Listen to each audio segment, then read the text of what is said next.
C'est l'histoire d'une relation privilégiée, énigmatique et fascinante. Entre deux hommes, deux leaders, qui semblent être les seuls maîtres d'un jeu dangereux.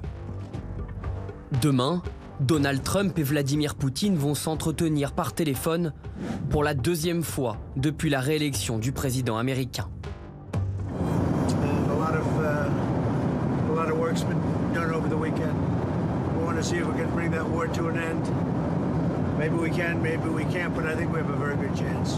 Ils vont se parler de conditions de paix et la question fondamentale de cet entretien, c'est de savoir à quelles concessions la Russie est-elle prête.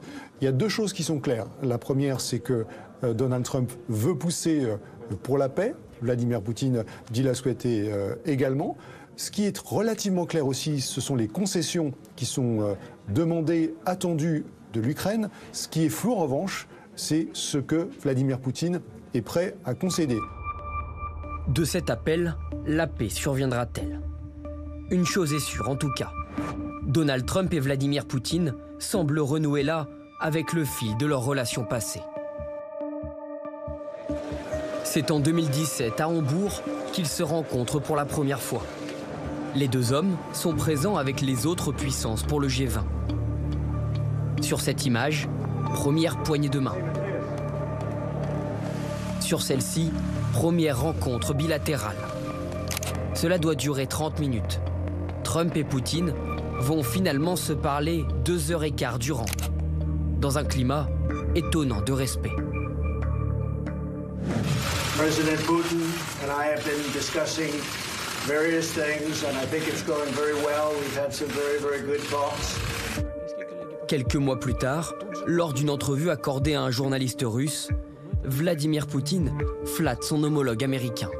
Чисто в человеческом плане он произвел на меня очень хорошее впечатление. Мне кажется, он взвешенный, ну, при всей эпатажности поведения, но он вникает в проблемы, он коммуницирует, он слушает собеседника.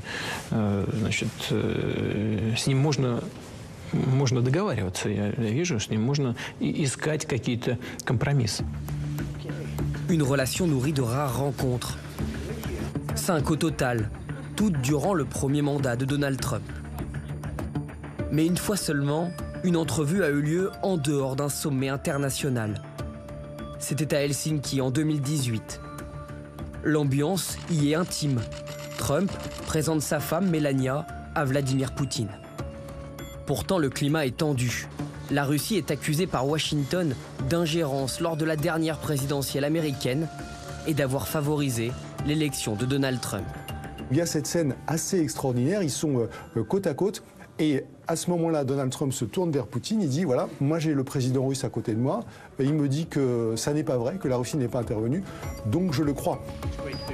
Ce jour-là, Donald Trump montre qu'il est prêt à tout pour entretenir une relation de confiance avec Vladimir Poutine. Mais la tournure de cette rencontre trahit autre chose chez le président américain. Cette docilité, on a presque envie de dire cette soumission parfois de Donald Trump vis-à-vis de Vladimir Poutine. Est-ce que Poutine respecte réellement Trump ou est-ce qu'il joue un rôle pour obtenir des résultats et en quelque sorte pour le manipuler? Cette question-là, elle est ouverte. Donald Trump dit n'espérer qu'une seule chose, la paix, quoi qu'il en coûte. Et à ce jeu-là, Vladimir Poutine pourrait en tirer les bénéfices. In fact, we expect that he'll come here and I'll go there and we're going to meet. Mais où et pour quand? Cela fait 4 ans maintenant que le dirigeant russe n'a plus serré la main d'un président américain.